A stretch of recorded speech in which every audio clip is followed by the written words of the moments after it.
오늘 함께 은혜 나눌 말씀은 창세기 2장 7절에 보면 흙 사람 생명을 만드신지라, 물론 코에 생기를 불어넣으심으로 생명이 된지라.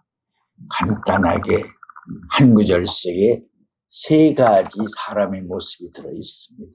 흙이란다고 진짜 밟고 다니는 흙이 아니죠.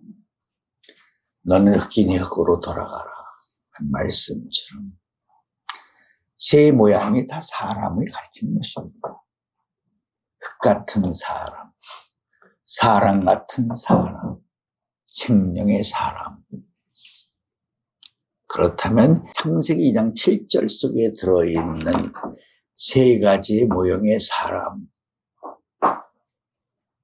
그들은 어떤 과정을 통해서 흙 차원의 존재가 사람이 될 수 있었고, 사람의 코에 생기를 불어넣어 주심으로써 생명이 될 수 있는지에 대한 말씀을 함께 은혜를 나누고자 합니다. 너는 흙이니 흙으로 돌아가라고 한 흙 차원의 사람의 존재가 지구상에서 나타날 수 있었던 그 과정을 얘기한다면 아마 사람의 말로서는 형용하기 어려운 그런 역사적인 배경이 살아있었을 것이라고 생각을 합니다. 그렇죠. 흙 같은 사람, 아마 본능적으로 살아가는 사람이라고 말할 수 있지 않을까. 본능대로 살아가는 사람, 흙 같은 사람이 되기 위한 과정이 가장 길지 아니하였을까, 그렇게 말할 수 있죠. 우리가 생물학적인 또 고고학적인 측면에서 말한다면 우리가 현대 과학의 문명의 이기의 척도를 통해서 몇백만 년 전의 사람, 구석기 시대에, 신석기 시대에 사람들이 존재했던 생태의 세계를 다양한 모습으로 소개를 증거를 하고 있습니다. 아마 그러한 과정도 인류의 발자취를 통해서 드러낸 최초의 인간의 형태, 그들도 흙 같은 사람이라고 말할 수 있는지, 그들은 단순히 그냥 생물학적인 차원에서 인간의 바로 형태적 존재 대상이라고 말할 수 있는지, 그것이 솔직히 좀 애매모호한 부분 같아요. 왜 그러냐면 아담을 내어 쫓으실 때 너는 흙이니 흙으로 돌아가라, 그 말씀 속에는 비록 흙의 차원이지만 하나님이 아담에게 옷을 입혀줬어요. 가죽옷을 입혀줬고, 내가 땀 흘려 일하면 여간 채소를 먹을 수 있다. 여기서 여간 채소를 먹을 수 있다는 말은 바로 신앙인으로서 가장 어린 신앙의 입장을 말하기도 한다라는 것이 속에 내용의 설명이기도 한 것입니다. 그러나 너는 흙이니 흙으로 돌아가라는 흙의 사람인 아담이지만, 아담은 뭘 입고 있어요? 가죽옷을 입고 있다는 것이죠. 그러니까 예를 들어 말하면 몇백만 년 전에 인류의 시작으로 이어지고 있는 초기적인 인간의 형태의 사람들, 그들은 분명히 가죽옷은 입지 못하고 있죠. 그렇죠? 그렇다면 그들을 어떻게 말할 것인가? 자, 그들은 분명히 생물학적인 차원에서 바로 인간의 최초 형태를 가진 대상 존재라고 말할 수 있기는 하지만 성경의 차원에서 말하는 흙의 존재는 아니다. 여기서부터 이제 우리가 의미를 부여하는 것이에요. 다시 바꾸어 말하면 아담이 인류 최초의 사람이에요? 아니죠. 아담은 어떤 인류의 최초의 사람이에요? 아담은 성경 최초의 사람이에요. 이제 말씀 최초의 사람이에요. 그렇다면 창세기 2장 7절에서 말한 흙사람 생명, 흙의 사람도 어떤 사람이라고 말할 수가 있어요? 성경 최초의 흙의 사람이라고 하는 것을 말할 수 있다는 것이죠. 아담을 쫓아내버려. 너는 흙이니 흙으로 돌아가라. 그 흙의 사람인데 아담은 가죽옷을 입고 있죠. 그러니까 흙의 사람도 성경 최초의 흙의 사람이라는 것을 우리가 알 수 있다는 것이죠. 그렇습니다. 이 부분을 우리가 분명히 인정을 해야 됩니다. 800, 600만 년의 사람, 그 인간을 말하는 것이 아니에요. 2장 7절 흑차원의 사람은, 흑차원의 대상은 바로 성경 최초로 등장하는 흙. 그래서 욥기에 보면 진흙이 그렇죠. 인침을 받아 뭐가 된 것 같이라는 말씀이 있죠. 흙도 인침을 받아서 변화된 흙이 있다는 것이에요. 그 말씀을 생각해 본다면 창세기 2장 7절에 들어있는 흙은 성경 최초의 흙을 말하는 것이다. 하나님에게 인침받아 변화받은 흙을 말하는 것이다. 변화를 받았기 때문에 여기서 변화라는 말은 아마 이런 차원을 말하는 것 같아요. 구석기 시대하고 신석기 시대의 차이는 뭐예요?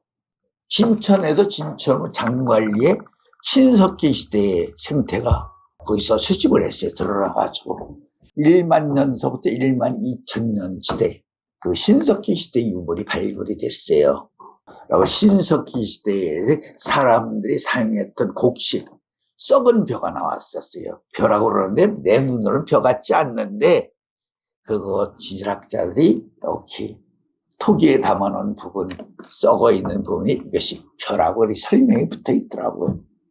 그러니까 신석기 시대에는 사람들이 뭘 졌어요? 벼농사를 졌더라고요. 신석기 시대에는 사람들이 집단으로 거주해서 그렇죠? 합동으로 연합해서 함께 농사를 짓는 그런 시대였던 것 같아요. 그렇게 바로 인침을 받아 변화가 됐다. 그것도 한 변화의 과정이라고 제가 설명하고 싶은 것이에요. 그래서 창세기 2장 7절에 등장하는 흙은 그 흙도 아담만이 성경 최초의 생명 사람이 아니라 흙도 성경 최초에 등장하는 흙을 말하는 것이다. 생태학적으로 몇백만 년 전의 인간 그런 것을 흙이라고 말할 수는 없다. 그러니까 본능적인 상태의 사람들이 최소한 언어적 교류를 통해서 집단적인 생활을 영위할 수 있는 대상. 그때에는 뭐가 있었어요? 어느 정도의 일월성신을 믿는다든가 섬긴다든가 하는 뭐예요? 나름대로의 종교가 있었다는 것이죠. 창세기 2장 7절에서 아담만이 최초의 성경적인 사람이 아니라 흙, 사람, 생명 이 3단계의 모든 대상들이 성경에 등장하는 최초의 흙이고 성경에 등장하는 최초의 사람이고 성경에 등장하는 최초의 생명을 말하는 것이다. 그렇다면 흙에서 사람이 어떻게 되었을까? 어떤 과정을 통해서 사람이 된 것일까? 우리가 성경에 나타나 있는 표면적인 근거를 가지고는 그걸 설명할 수가 없어요. 그렇다고 성경에 그런 것이 없다라고 말하는 것은 아니에요. 표면적으로는 없는 것 같은데 내용의 세계를 깊이 파헤쳐보고 공부해보고 기도해보면 하나님의 주권적인 은혜를 입고 보면 이런 것이었구나 하는 것을 알게 돼요. 그래서 오늘 말씀은 모세를 통해서 흙에서 어떻게 사람이 되는 것인가를 설명을 하려고 하는 것입니다. 그게서 어떻게 사람이 되었습니까?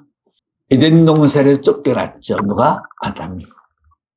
쫓겨날 때 너는 흑이니 흑으로 돌아가라. 모세도 쫓겨날 때 어떤 입장으로 쫓겨났어요? 사람을 죽였잖아요. 그렇죠. 살인자예요, 모세도. 그러나 모세는 명분이 있었어요.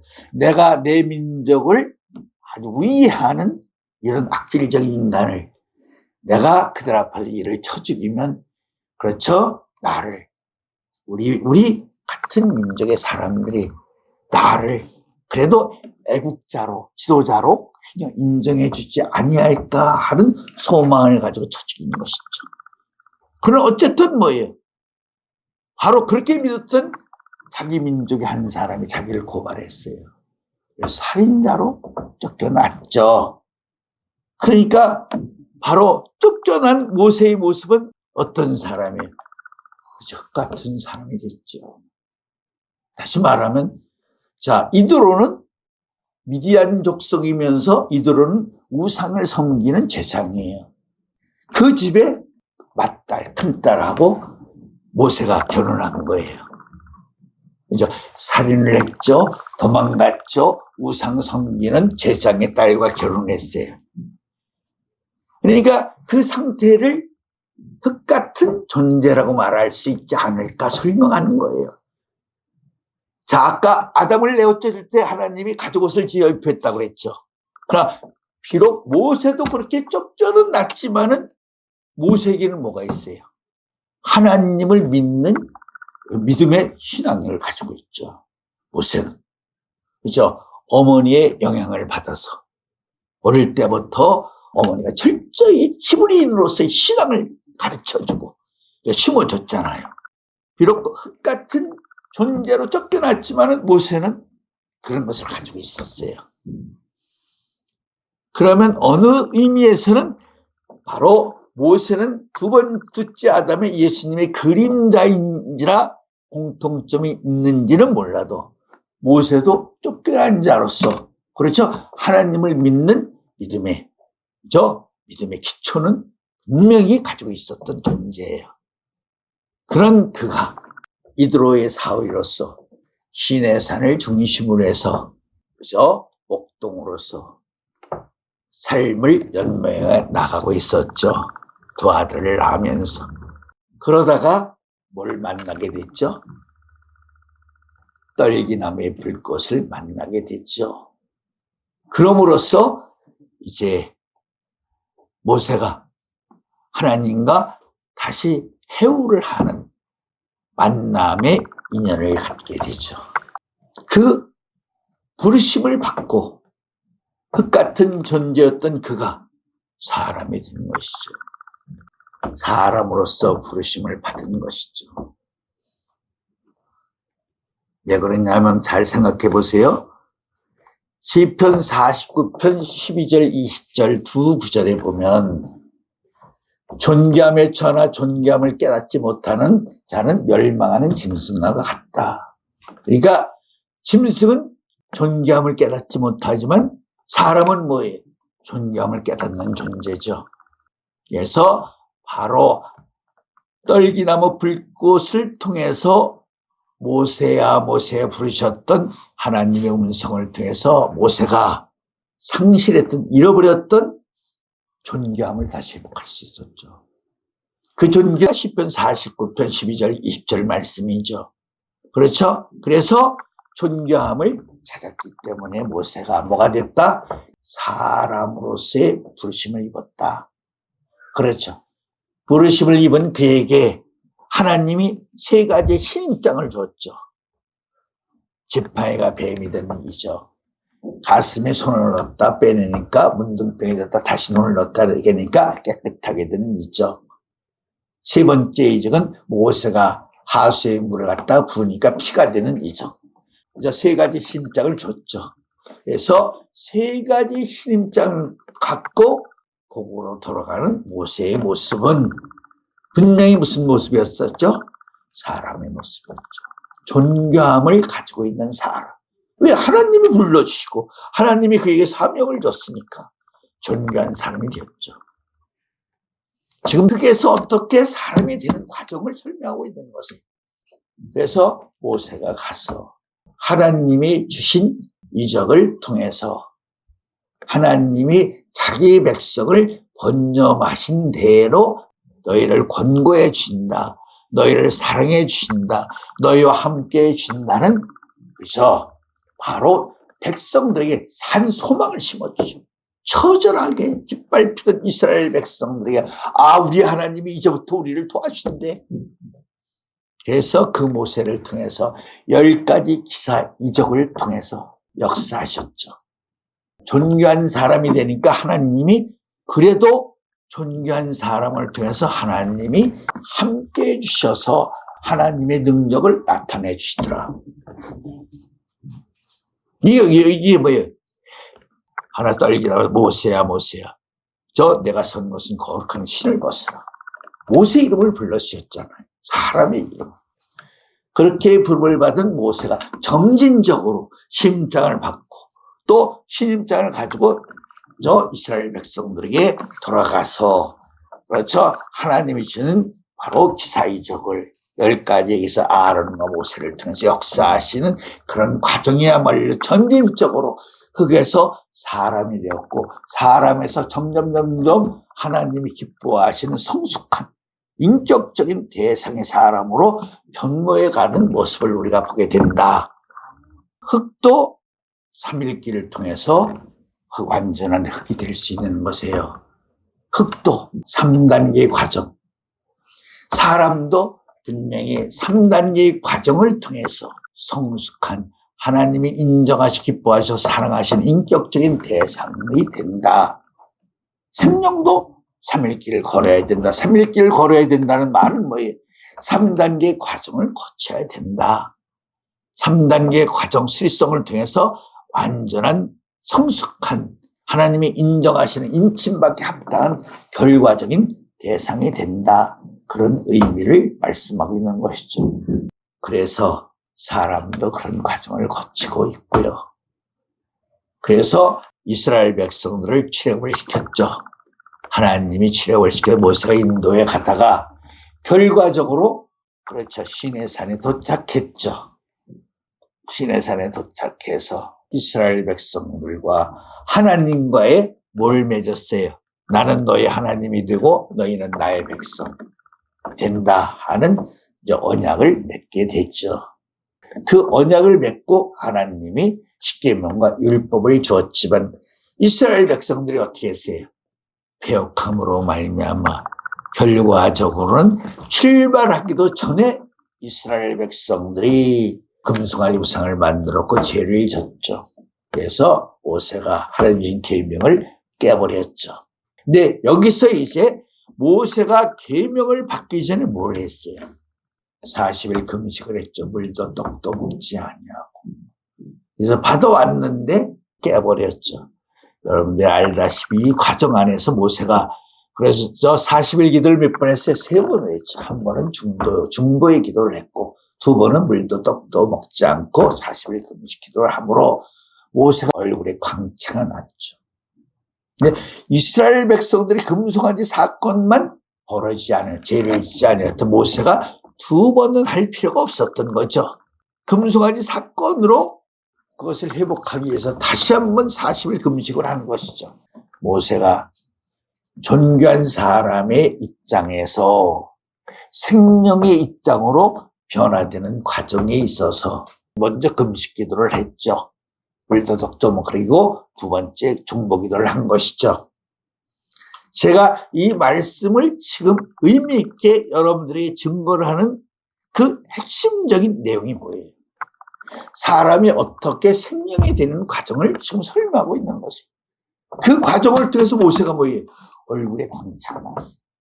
죄로 말미암아 사람의 얼굴에 광채가 난다 하는 말씀이 있어요. 그러니까 모세가 무슨 지혜를 얻은 거예요? 생명남의 지혜를 얻은 것이죠. 그래서 생명이 된다. 예수님도 공생의 과정에서 첫 번째 하신 일이 뭐예요? 복음을 전파하기 전에 40일 금식 기도를 하신 것이에요. 그러니까 생명의 길을 도전하신 것이다.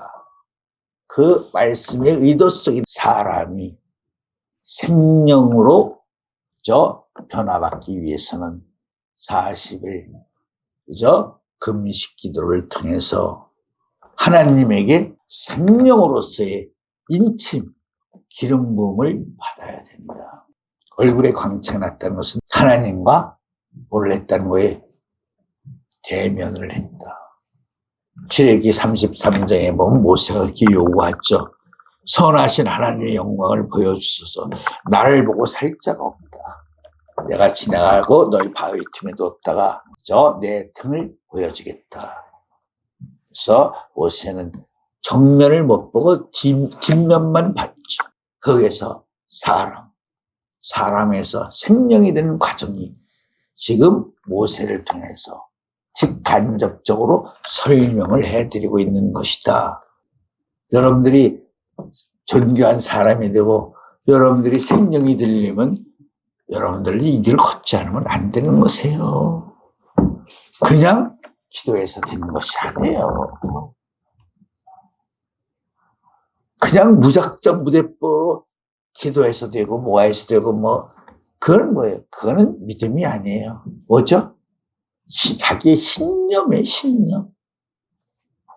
하늘나라에 가는 길, 하나님이 기뻐하시는 사람, 생명이 되는 과정은 시편 119편을 통해서 10가지의 분명하고 확실한 도정 과정, 율례와 규례, 길, 그렇죠. 계명, 말씀, 모든 것이 다 있는 것처럼 그 과정을 통해서만이 그런 대상이 될 수 있는 것이지 그냥 무작정 열심히 기도하면 되고 그런 것이 아니다.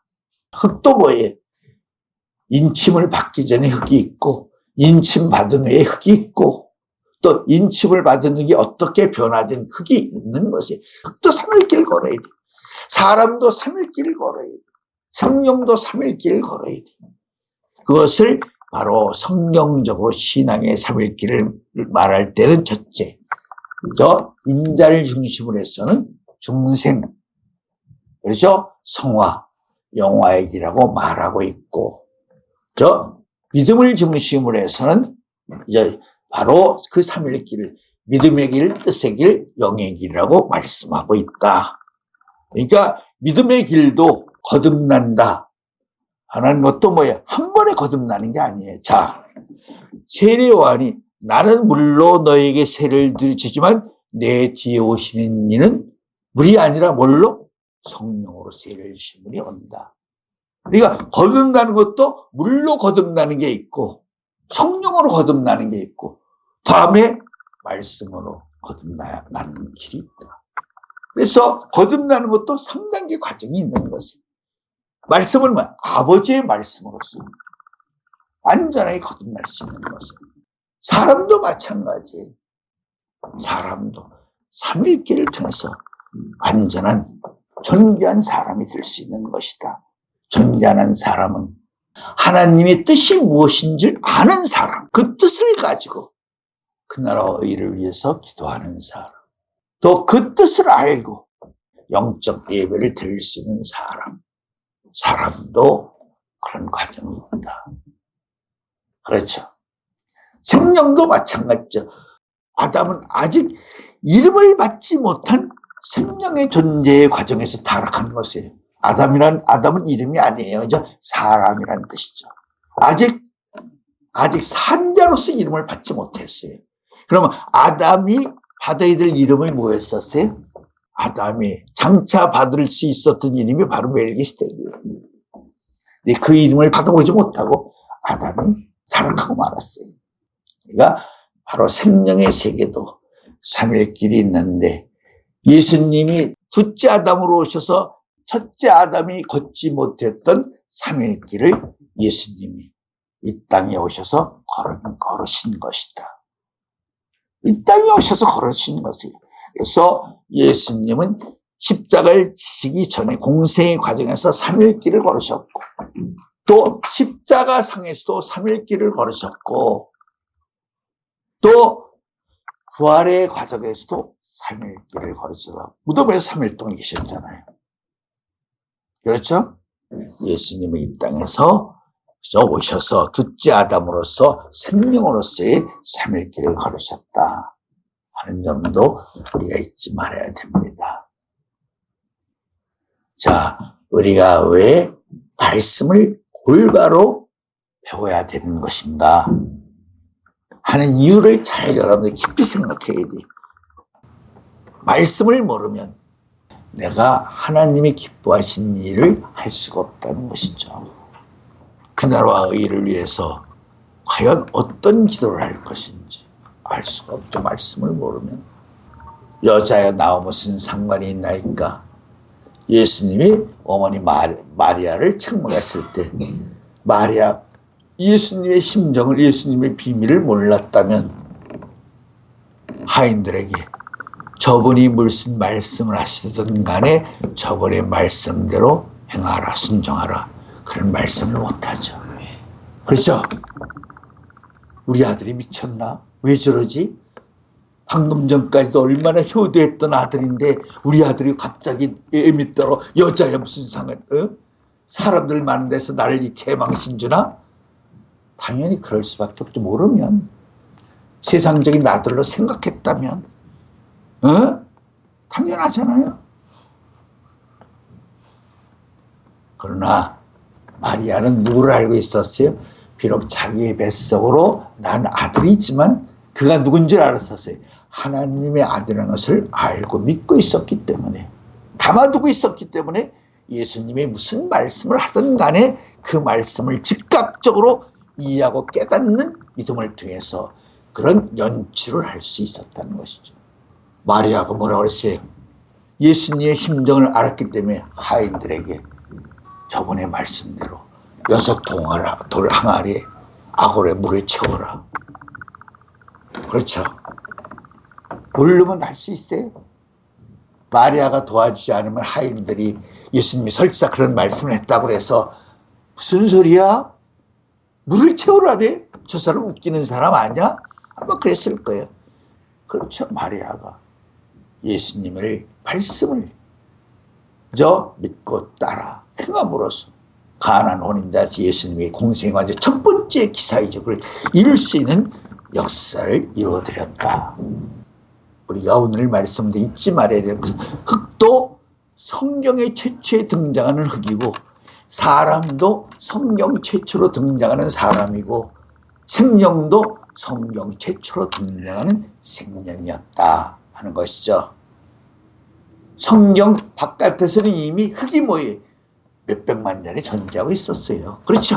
불경인, 크레마뇽인, 또 우리가 이것저것 배운 게 있죠. 생물학 시간에. 그때도 그 존재도 흙은 흙이에요.